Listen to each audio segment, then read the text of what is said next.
Onse Vader wat in die hemel is, o Heer, baie dankie vir hierdie wonderlike gasvryheid wat ons hier in Oudtshoorn ontvang. Dankie dat ons gevoed is, nie net met voedsel nie, Here, maar dat ons gevoed is met die warmte van die liefde van hierdie gemeente. Hierdie seuns en dogters van U. Dankie, Here, dat U elkeen van ons by die naam ken, dat U weet wat ons deurgegaan het, wat hierdie kerk getuister het, en hoe hulle gekom het tot waar hulle vandag is.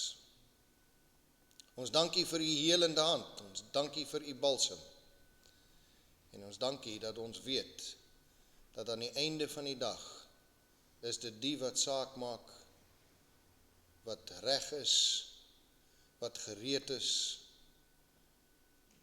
wat bereid is om te dien, wat vorentoe sal gaan, en wat U seun sal ontvang. Aan die einde is dit die wat standvastig is, wat sal hoor, mooi so, goeie en getroue dienskneg. Here, mag ons die voorreg altyd hê, om as U diensknegte gestuur te mag word. Wat Gideon dan vir ons aanbied, vra ons dat U in ons gedagte sal vaslê, dat U vir ons die begrip sal gee oor hoe om dit te gebruik, hoe om dit aan te wend, sodat ons eendag, wanneer ons opgewek word, ook kan hoor, mooi so goeie en getroue dienskneg. Dankie, Here, vir U teenwoordigheid is ons gebed in die naam van Jesus. Amen. Dankie, Neville.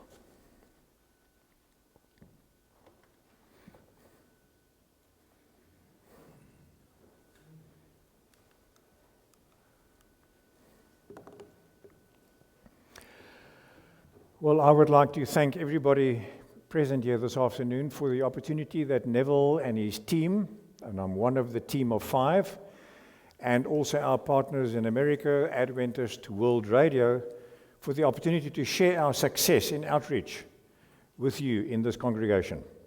This congregation must not lose out. Suggestions that we need to reach the unreachable, and terms as learn to communicate, dialogue with the modern mind, make your preaching relevant, update our message, etc., etc., etc., are blowing like fluffy seeds on the wings of spring. And the problems with these linguistic calisthenics is that some unwary soul may get the idea that some vehicle, unknown by our Old and New Testament forefathers, unknown by evangelists like my father, unknown by most pastors in the world today, needs to be mixed with our message. Some new vehicle needs to take our message to the masses. Is there a secret vehicle that will suddenly get the message across and popularize the gospel? Is there some hidden push button that we haven't found yet, which if found and pushed will jam the baptismal pools of our church with eager believers? The answer is yes. Yes, a resounding yes. And that vehicle is social media. What is available on social media today? Let's look at a few numbers accurate as of January 2017. Facebook has 1.94 billion members. Facebook Messenger has 1 billion members. The Chinese microblogging and messaging sites QQ have 877 million members. WeChat have 846 million members. Instagram has 600 million members. Tumblr has 550 million members. Twitter has 317 million members. And Snapchat has 300 million members. And then there's the pack that is lagging behind. Then onto the social scene popped a chap by the name of Jan Koum. Jan Koum was raised in the Ukraine, immigrated to the United States in the early 1990s as a teenager, lived on welfare and food stamps, and made telephone calls back home to Ukraine, which proved to be frightfully expensive, so he made very few of them. Then he discovered Skype, and this meant that he could phone his family more often and much, much cheaper. And by his own account, Coombe barely graduated from high school in California. He went on to study at San Jose State University, but dropped out completely. Coombe then went and worked for Ernst & Young as a security tester, and later became a security and operations engineer at Yahoo. In 2009, and that's only 8 years ago, Coombe, with the Skype model, set out to do exactly the same for text messaging and mobile telephones. And later in that same year, 2009, he launched what we today know as WhatsApp, a service that amassed 400 million users in the first 4 years and is today growing its base by 1 million people per day. Today, as at the end of June, that's this month, 2017, WhatsApp has just over 1.4 billion users worldwide. An average of 42 billion messages are sent per day. 42 billion messages per day. If I remember the figure correctly, they maxed out at about 78 billion on one day the other day. But the average is 42 billion a day. The percentage of usage of all online adults in the world, the country with the highest usage, surprisingly, it will be to you, is South Africa. And that is based on the percentage of users versus online adults. This is the highest usage in the world. 70% of all users that belong, in other words, 70% of the 1.4 billion people use WhatsApp every day. 100 million voice calls are made per day. 100 million voice calls are made per day. They already have 1 billion groups on WhatsApp. And WhatsApp is handled in 53 languages in the world. Of all Android apps, it is the one that is the least uninstalled. The least uninstalled. In 2014, with 450 million users, that's only 3 years ago, Jan Koum sold WhatsApp to Facebook for a massive 19 billion US dollars. 19 billion US dollars. Today, 3 years later, it is 3 times the size, from 450 million to 1.4 billion users. And with a 45% ownership, Koum walked away with close to 7 billion US dollars. WhatsApp demonstrates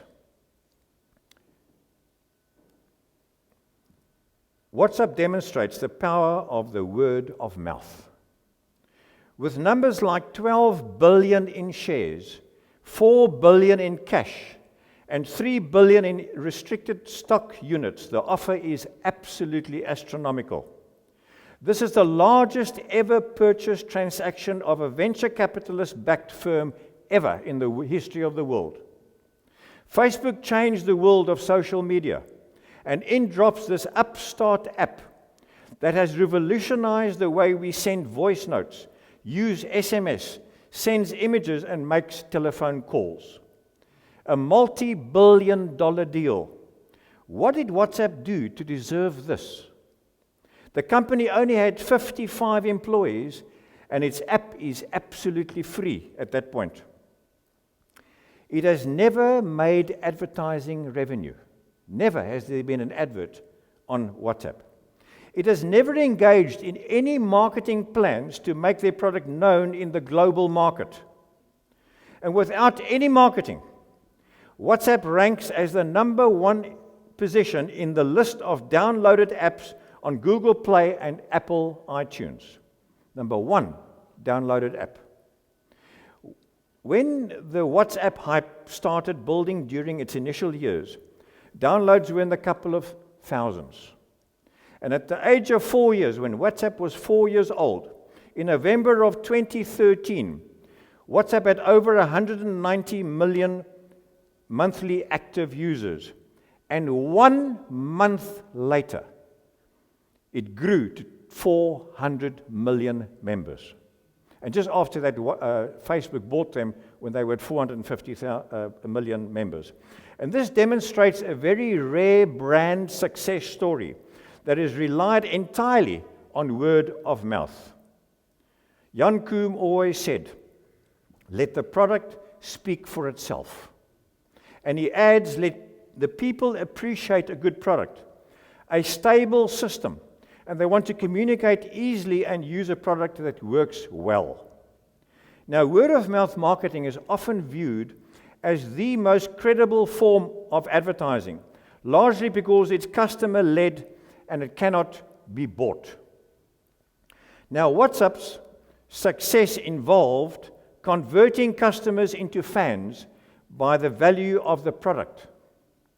These loyal users talk about a brand without gaining anything from it because of the personal value added to their lives. They recommend it to friends, family, and colleagues simply because it is good, because of the personal value. The word of mouth is effectively viral marketing at its best because of the personal value. And WhatsApp has benefited from it by understanding its power, channeling it and using it effectively because of the personal value. Now, the power of doing one thing extremely well is what is behind this. WhatsApp has successfully succeeded because it is focused on creating a great product, not just another social network system. Now, what will make your business or venture or outreach unique is what you deliberately choose not to do. I'm going to give you an example. That note says no ads, no games, and no gimmicks. No ads, no games, and no gimmicks. And this singular focus on building the best possible product helped a company with only a few engineers build a network that reaches 1.4 billion users today.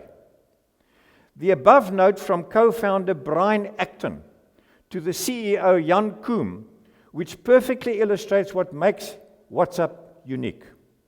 Koum keeps it taped on his desk and serves as a daily reminder of their commitment to stay focused on building a pure messaging experience.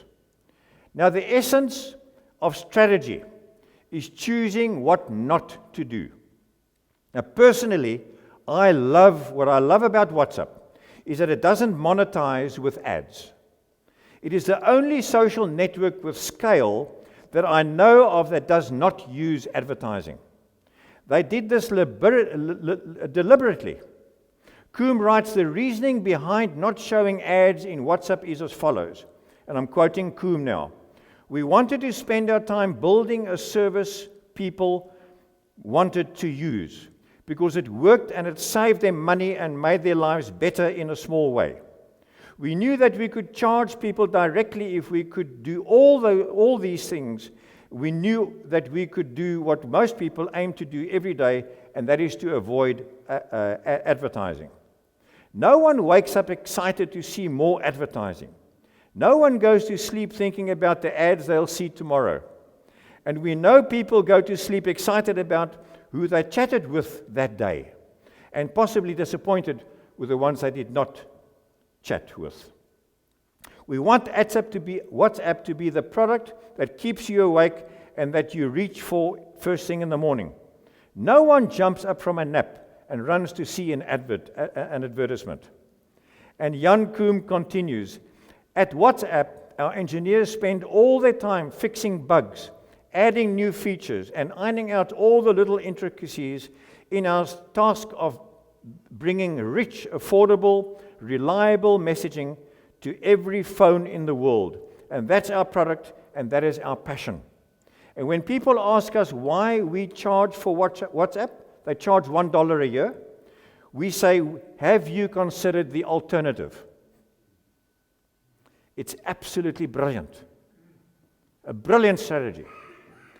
Any app engineer or entrepreneur that starts thinking about creating an app starts thinking about monetization, and almost always ends up in using ads. They cannot imagine not having ads. And the pull of the herd is so strong that figuring out ways not to have them is completely ignored. Choosing not to have ads was and is a very radical idea. And a radical idea is simply choosing to focus on one thing and making it better. What Google Chrome did is to focus on speed when every other browser was focusing on extending the browser's functionality with more plug-ins and more plug-ins, and the effect was it made their browsing experience slower. Simplicity and Google's focus on speed is why Google pulled ahead of the pack. And that is exactly what Neville Neerfling did. He did not use me too thinking, but thought completely out of the box. He thought radically. He looked at evangelism not as it is being done presently, but developed his own view of how evangelism should be done in today's modern world. He saw the opportunity by using the most popular and fastest growing social media tool. Neville realized that everyone has a phone, and most have smartphones, and those with smartphones have WhatsApp. Simplistic thinking is contagious and creates ideas. And Neville is an original and creative thinker. He can discard with what not to do. He is a strategic thinker. What can you be good at? What can you be excellent at? What can your congregation do to be effective for Jesus? And the bottom line is, this is what this weekend seminar is all about. At 1.4 billion users, WhatsApp is climbing and overtaking all others except Facebook. It is second only to Facebook as we speak today. But I personally believe, and I have nothing to support this, that it won't be long and it will overtake Facebook. WhatsApp shows how important mobile has become in social media usage. And this success has prompted businesses all over the world to turn to unconventional apps and sites in a bid to build a brand presence and to grow their profits. Don't allow your congregation to miss out. Harness the power of WhatsApp. You and your involvement in a WhatsApp outreach program will reach souls for His kingdom by simply using the item that never leaves a person's side. Have you ever been today without a telephone? We all have it on our bodies or in our pockets or in our purses all the time. So you and your involvement in a WhatsApp outreach will reach souls for His kingdom by simply using the item that never leaves a person's side. With WhatsApp, you are extremely well equipped and will deliver a personalized message that is acceptable to most with a smartphone. At your disposal is 1.4 billion people waiting.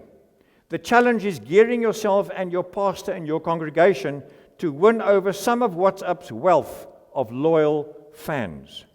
And using WhatsApp is your opportunity of utilizing smart evangelizing through its seamless and most relevant service channel. And there's no better data personalization exchange vehicle available. With WhatsApp, you will be delivering relevance. And with over 1.4 billion WhatsApp users worldwide right now, you cannot make a mistake. The bad news is that your mother-in-law has found her favorite way to spam you. The good news is WhatsApp allows you to easily avoid her through one of its many services that are secret tips and advice. WhatsApp is everyone's favorite instant messaging service. Now let us look at a few beneficials and a few modern trends that has developed with this app over the last few months. Today you can send a GIF, GIF. That is short for graphic interchange format, a GIF. Some people say GIF, but I don't understand why they say the J area. It's supposed to be GIF because the G stands for graphics. Now GIFs are image files that are compressed and so that they can reduce the transfer time. GIFs is the new message currency. Why use an emoji, that's a Japanese word that means keyboard, adapted to mean tiny picture? It's just a picture letter as an example, when you can send a GIF instead. Why send a static image when you can send something which is a moving image in a very, very compressed short sentence or short sending? A GIF can perfectly sum up your feelings. And you can overlay a GIF, you can overlay that moving image with your own text, with your own doodles if necessary. And this is something that we will be looking at as a group here in overlaying text onto moving images in future. Number 2, you can form a group chat. Now, a group allows a maximum of 256 participants in one group, and then you just start a second group. Now, with our Sabbath school lesson study, we've just exceeded 256, and I think we already have 11 or 12 members in our second group. So whatever we do on the Sabbath school lesson discussion lesson number 1, we just duplicate and send that a second later, 2 seconds later, it appears on group 2, and then we carry on with back to group 1 and copy that back again to group 2, etc., etc. And you can have unlimited amount of groups. Number 3, replying to any specific messages is very, very easy. A person can address a question on the group or preferably to the person directly. And with this, we can limit the group's answers and save data for the users. Number 4, you can teach all group members to use the mute button, to use the mute function. This means that when you mute that, whenever a message comes in, it doesn't make a noise on your cell phone. So when you have time to look at this message, you will do so at your own convenience, without the interference of constantly being reminded that you're receiving maybe 5 or 6 or 7 or 20 messages. Number 5, member location. It is now possible for us to know exactly when a person logs in and becomes a member of that group, exactly in what town he lives in the world. That's a new function that has just come in. Number 6, an invite to a new series. In other words, we can invite members of current groups to a new series, but this will go to him as a blind message. In other words, he will not be aware that 256 other people have received the same invitation to this new Bible study or this new subject that we're going to share. And those invite to this new series features and works pretty much in the same way as BCC, blind copying, as in the emails. In other words, when you blind copy somebody in the emails, then you will receive that Bible study or that email. You will not see the list of all the other people on the email list. That's blind copy. You can do the same with WhatsApp now. Number 7, every single voice message, every single picture or video can now be saved on WhatsApp. So something that you can save and you can look at later or in future, or send it on to friends or family. Number 8, there are many people that are sensitive when it comes to data. And there's now a way that we can get those members to set their phones in a certain way that the heavy-duty images will not eat up their data. And that's a protective mechanism where they will be protected from anybody from sending possibly by accident onto the group something with a lot of data. They will not receive that message. It will be blocked for them and will save their data. And as we know, number 9, WhatsApp is more than just a messenger. You can make free telephone calls to anybody in the world. Number 10, and this is a fantastic feature, and I discovered this last week when I was preparing for this and loaded it onto my desktop. It is wonderful. There's now WhatsApp on the web. In other words, you can now load WhatsApp onto your desk computer, and you will receive a message on your desk computer that you have a WhatsApp on your phone. It's a very, very simple procedure to get that onto your desk computer, and that means that when Neville and I are busy sending messages, we can do it on our desk computer, and we don't have to use our telephone anymore. We can use our desk computer and answer there and send files to a person from the desk computer. Makes it very, very much easier. And this is now available on both Android and on iOS. And this makes it very, very easy to send files or images to the group. Number 11, everything can be backed up. Everything, back up everything. Chats, GIFs, images, videos. Number 12, it's very easy to send a document now to a listener. Just select the file you want from the Google Drive or Dropbox or iCloud, and WhatsApp will fling it to that member with ease, with absolute ease, as a PDF. So there are a lot of new developments, and the business world is now busy waking up to the benefits of this fantastic app. I'm going to give you an example. Sanlam, one of the biggest insurers in Africa, got onto the bandwagon. They discovered this the other day. They got onto the bandwagon, and they've just funded a WhatsApp drama series called Ushukona Kwelanga. And this drama series was distributed during the month of June exclusively via WhatsApp to its members. The series took place entirely on WhatsApp using texts, photos, voice notes, and videos. And I'm going to just quote here for you. This program, Ukshona Kwalanga, follows a family's conversation in real time to highlight the struggles of preparing for a funeral when money is tight, said the Sanlam in a statement. The plot follows the sudden and unexpected death of Bab Langa, which leaves the family shocked and saddened. And when they set up a WhatsApp group to plan the funeral of the much-loved elder, the tension soon started to rise as they faced financial pressure, the family secrets, and unanswerable questions. Will they have enough money to give their loved one the funeral he deserves? Sanlam continues on the statement. Now, this drama series started the other day, the 4th of June of this month, 2017. That's 20-odd days ago. And you can watch the family's conversations and hear their WhatsApp voice notes and see their shared photos. And this was only a 7-part drama series. Neville beat them by a head start. Neville beat Sanlam by a head start.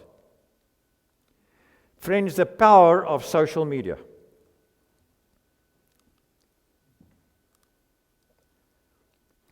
With the millions of apps, websites, and other platforms for people to communicate through media that are all over the internet these days, this is truly the age of social media. Teenagers are among the top users of most social media platforms on the internet. And whether it's updating a Facebook status, fitting a joke into 140 characters, or uploading a picture of our lunch on Instagram, we are on the internet a lot. Social media is a huge part of our culture today. And there are negatives as well regarding social media. It can be abused. And this is a vehicle for cyber bullying. Taking the internet away could not solve this bullying problem. And through this, anyone can hurt other people very, very easily. It's easy to spread hate through the WhatsApp system and through the internet. One destructive negative message can go out to the whole world. Advertisers have endless opportunities to manipulate and to influence us. And privacy is not really an option for most social media users. But being part of WhatsApp has many other positive benefits. It is a space to provide opinions and thoughts. It allows contact with users anywhere in the world. And it can be used for good. It can spread love, etc., etc. WhatsApp can be used to make a massive difference. WhatsApp gives you a voice. WhatsApp can be used for the right reasons as well. And your congregation now has a voice way, way beyond your own town. WhatsApp provides an awesome environment to spread the good news and to communicate with people and share our biblical beliefs and opinions. WhatsApp gives you the chance to connect with anyone, anywhere in the world. WhatsApp is absolutely borderless, countryless. WhatsApp makes us heard. People can now hear your message. WhatsApp can be used for good. And with WhatsApp, you can listen to a message in your own time, in a place of your choice. And you can re-listen and re-listen until you understand that message. You can re-listen again, and you can make notes on what you've heard.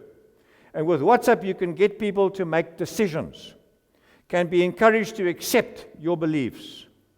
With WhatsApp, you will reach high school kids, university students, housewives, business persons, rich people, poor people, famous people, and the ordinary.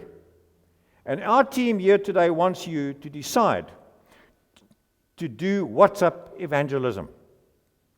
And let us discuss a few important points here this afternoon. Understand that your audience, to maximize your voice presentation skills. In other words, understand your audience to maximize your voice presentation skills. Now, from your congregation, you can now deliver a presentation. And this presentation must be extremely well prepared. We're going to get into that later this afternoon. And part of that preparation involves understanding who your listening audience is. Decide what subject you're going to give. Now consider your listening audience. Your listening audience will have pastors in it. It will have lay people in it. It might have high school learners. It might have doctoral students. Highly trained Bible persons as well. Highly trained people in Bible subjects. And there will also be novices that don't understand the Bible. There'll be old people. There'll be young people. And in future, you can develop age WhatsApp groups. You can develop different age audiences. In future, you can develop focus groups. You can have marriage seminars and just have married people on the group. You can have single seminars and just have single people on a group, etc., etc. Groups for high schoolers, for university students, for housewives, for businessmen, for women, for men, for married, for unmarried, etc., etc. It's unlimited. The other thing that we need to do is to keep people's attention. Once you have your group, you need to develop the presentation keeping in mind the audience's needs. An example, the younger the audience is, they are more used to quick bites of information, short, quick messages. And if your audience is young, cater to this preference by keeping your sentences short and to the point. Then realize what is it that the audience is expecting from you. This is an essential question and must be answered. And first and foremost, you must deliver what is expected of you. And if you're planning to give a presentation on the book of Daniel, and you spend too much time in the origin of the Bible, you will lose half your audience. So clearly understand that your audience expects you to do, and honor that and honor their time. And then you will hold their attention. It must be focused. It must be to the point. Short 1 or 2 minute or 3 minute voice notes. Keep it interesting. Keep it informative. The shorter those are, the better. We do have other options of longer messages as well. We will come into that later. But at the moment, I would like to discuss that the short messages are very, very potent. I'll give you an example. The other day, a pastor asked Neville, a pastor from another denomination, asked Neville a question based on Colossians 2, verse 16. A very difficult text. Now, 95% of theologians and pastors need 20 minutes at least to answer that question. It's a very, very difficult question. They'll need 20 to 30 minutes to 40 minutes to answer that question. I've read through a document 40 pages long just on that one text. Just on that one text, Colossians 2, verse 16.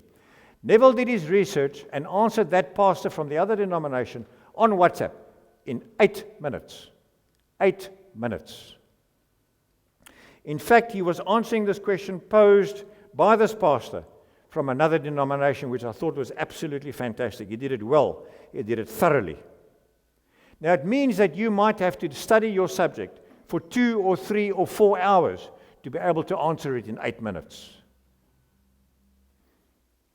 I was using that as an example. We need to understand the mood of your listening audience. You must adjust your phone, your style, and you need to adjust your tone of your voice. We're going to discuss that today and tomorrow. The tone of your voice, the style, and some of the content if needed. Make your voice note as lively as possible. Anticipate the needs of every audience member. Know your audience and take their needs into account when you're writing your presentation to focus and to strengthen it. Number 20, presentation skills. You need to know how to study, how to develop, how to write, and how to deliver an effective presentation.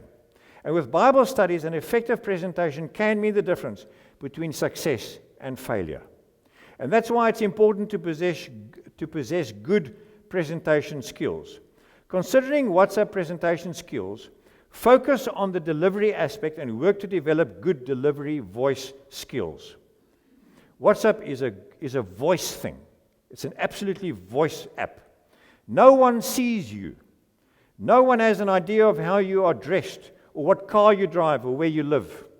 You are influencing them to stay and to listen through the medium of your voice and the information that you share with them. Those two things are very, very important. The information and the voice. Have an excellent written presentation. Having good voice delivery skills is vitally important, but it is just a small part of delivering a good presentation. I'd like you to think about this carefully. The best voice delivery in the world cannot overcome a poorly thought out or written presentation. In fact, an excellent thought out presentation will overcome a poor voice. Study your subject, and then write your voice presentation out thoroughly beforehand. It's important to hold their attention. Now, what makes a voice presentation effective? One that captures and holds the listener's attention. And this is a skill that must be developed and must be fine-tuned by everybody that's going to adopt this method. An effective voice presentation depends not only on the content, it is a balance of ingredients, content, voice tone, mood, interest, etc., etc. And this correct balance holds their attention. Remember that you are presenting information, so do so in such a way that it will interest your listeners. We must also develop trust. By being Bible-based and being transparent regarding the text that you are using, you will earn your listeners' trust as well as their interest. The listeners must relate to your topic. In some presentations, you'll need to incorporate visual aids such as GIFs, files, and other graphic elements. And you may also want to know if and when you can use humor in a presentation. In time and with much practice, you will sharpen your presentation voice skills and will confidently include humor here and there where necessary. You need to Google articles that will help you to take your presentation skills to a new level, and you'll be well on your way to mastering your presentation skills. You need to know your material. Presenter, know your material 110%. One of the most important things you can do is to spend the time it takes to really know your material very, very well. Before you take a test, you are more confident if you spend a lot of time studying for that test. And the same holds true when it comes to voice presentations. The better you know your material, the more confident you will come across. And you must know your material so well that you will be able to field any question and answer it from the hip. If you can't, then you do not know your material well enough. Ensure your content and data are correct. Everything must be correct and accurate. You can do this by having your colleagues look it over to verify its accuracy. So if you're uncertain about something, give your research to somebody and let them just verify and check that out for you. It is important for you to be confident that your content is absolutely accurate. And once your material is ready, you have to know that material very, very well. It doesn't mean that you have to memorize it. In fact, I recommend that you do not memorize it. Here are some tips that will help you get to know your material inside and out. Number 1, write down your main points and any supporting data to go with it. This is an absolute must, and it will ensure that your knowledge is complete on this subject. Number 2, practice your voice note several times before the time comes to give it. And that'll make you very familiar with the material as well by going through it and actually recording yourself and practicing it beforehand. Number 3, another thing that you can do to get to know your material is to print it out so that you can use this during the presentation. I personally work off the screen, and that allows me between 1 and 2 minute voice notes. But if I'm going to do longer ones, I have to print it out and work from the printed document. You can also record your presentation and listen to it a few times a day. Make sure that the recording you use is one that you like and free of mistakes. It's very important that you possibly pre-record your messages and listen to yourself. And if there's too many mistakes in it, delete that one and re-record again and save all of those recordings and then send them out when you are ready. Knowing your material well will reduce your nervousness as well when you are busy doing this. Now, how do we keep your audience? You keep your listeners' needs in mind to further your presentation skills. Very important to keep their needs in mind. If you really want to make a winning impression to your listeners, keep their needs in mind. Now, what does this mean? It means that you put yourself in their place, as you probably have been many times before. And this might mean that there are listeners that don't know their Bible, and you have to simplify your voice notes. There are a few solid examples and ideas that will illustrate this point and will help you to understand how to keep your listeners' needs at the forefront of your presentation. When you're writing your presentation, think about your listener group. Know the basic information about them, their average age, their knowledge of the Bible. Keep them in mind when preparing your presentation. Number 2, if your listeners are young people, you must keep your ideas short and flowing. Older audiences are more likely to enjoy longer stories, longer notes, and more details. Think about your audience when preparing your gifts and your visuals. Make them to the point if the listeners are young, and more detailed if it's an older audience.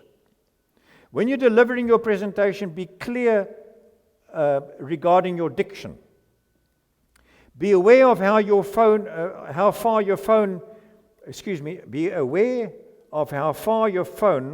that you are recording is from your mouth. Very important to keep it the right distance. You must test this in advance with a friend or make recordings and listen to them over and over again at different distances and see what the effects are. It's important that you're in a cozy setting and that it's not cold. The room that you're in must be will influence you either positively or negatively and will affect the quality of your voice. Time is important to most people, so make sure your presentation addresses the topic and you get to the point fast and as simple as possible. And while recording, you need to simultaneously watch your phone's recording time and the computer screen notes at the same time. I have to watch my recording time because mine cuts off at 2 minutes and 3 seconds. So I have to watch that and I have to watch the screen at the same time. Adjust so that what you see on the screen is one complete voice note and possibly one complete thought. You don't want to break your recording and then move the screen on with your other hand again because you're holding the phone in left hand with the left hand, and you've got your finger, your other hand's finger on the button. So that would disturb the listener if you're going to break yourself. If you're going to get one thought onto the screen and complete it, and then you finish that voice note and then start a new one with a new thought. Keep nonsense off the group. Don't allow hellos or gifs or images. Keep anything that has nothing to do with the group's purpose, off the group. You will lose listeners if it becomes a chat room. Very important to keep your group absolutely focused. Now, questions during your presentation and how to respond to them. Friends, you must welcome questions, but be clear that all questions must be sent to your personal cell phone number. They must not be placed on the group. There are two main reasons. You need to control what is placed on the group, and you cannot afford that somebody hijacks the group or influences the thinking of others negatively. This will have a very negative impact on your presentation. And number two, you need to keep the posts to the minimum to protect data expenditure for the data-sensitive listeners. So answering questions is a very essential element in your outreach. It is also an opportunity to build relationships with those whom you've never met and never seen before. So be clear that no questions will be allowed to be posted during your presentation, as this will be distracting to you and the other listeners. Questions may only be posted after you have completed, and then only to you personally, not onto the group. However, when you do answer a question that you know will be informative to all the group members, you might decide to post the question and the answer onto the group for all to see. You have control over that.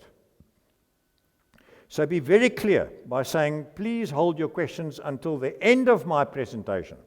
Then send them to me personally as to save data for those who are data sensitive, and I will happily answer your question in time. Friend, always acknowledge the person who sent you the question by either thanking him or her for asking the question or saying something along the lines of, that's a good question. Be consistent with all who ask these questions and do the same for other people when questions are placed. Otherwise, some will think, well, my question wasn't as good. He didn't compliment me on that question. So always repeat the question. When you answer a question, you must state the question and then answer it. That way, the questioner will know that you understood his question, and everybody will understand what the question was in relationship to your answer. Keep your answer short and to the point. And after you've answered the question, ask the person, does that clear up your question for you? Does that answer your question? And if you don't know the answer, say so. But assure the questioner that you will find out and come back to him or back to her later. It's very important that you develop a persuasive presentation. One of the most common types of presentations is the persuasive presentation technique. There's little doubt that you will need to give a persuasive presentation. The persuasive presentation is unique in that the goal is to get the listener to take some kind of action. In our case, it is to agree with your shared information, obviously. And for your presentation to be persuasive, it'll need to hold some specific elements. I'm just going to mention a few. We're going to get into them later in a much deeper sense. Define the wrong belief. In other words, as an example, define the wrong belief. In other words, the rapture, as an example. Define it. Explain what the rapture is. There are some listeners that don't understand the doctrine or the belief of the rapture. And then the study addresses this and provides the correct Bible study, the Bible view of the second coming. In other words, then you're stating the wrong belief very, very clearly so that everybody understands, and then you address this with your study, providing the correct Bible perspective on, for instance, the second coming. Your listeners must make a decision regarding the study. So before you can take them through your study, you need to define exactly what the wrong belief states. It's very, very important. I'm repeating this point. They must clearly understand what the wrong belief entails. And after the study, place a summary of all the text that you used. And this allows the listener to look them up in their own Bibles and to test what you said against the Word of God. Inform the listeners clearly that if they keep believing the wrong explanation, they will then compromise their relationship with God. Always give a short word summary at the end as well. So before you actually place the list of texts that you've used, make a short little summary at the end. Present your call to action, to accept this view that you have just shared. Do not think that it's obvious that all will accept what you've said and explained. No, definitely not. But make it very clear what you said and what the Bible says regarding this specific study and this subject. Keep your sentences short and to the point. It is especially important in persuasive presentations to keep your listeners' attention. By keeping your sentences short and your points clear, you'll have less chance of losing some of your group, as well as a better chance that they'll remember what you're saying. You should ensure your presentation is well developed, logical and in its approach, and well written and well delivered. And if it is, your persuasive presentation is more likely to be successful. So friends, WhatsApp is the most wonderful instrument for you to use to reach others that otherwise you would never be able to have reached. And with this outreach, you will be successful with WhatsApp. This is an outreach that you will enjoy getting involved in. This is an outreach that will bring glory to God and to His church. And this today was just an introduction of a tremendous training program that we're now going to proceed with. Thank you very much.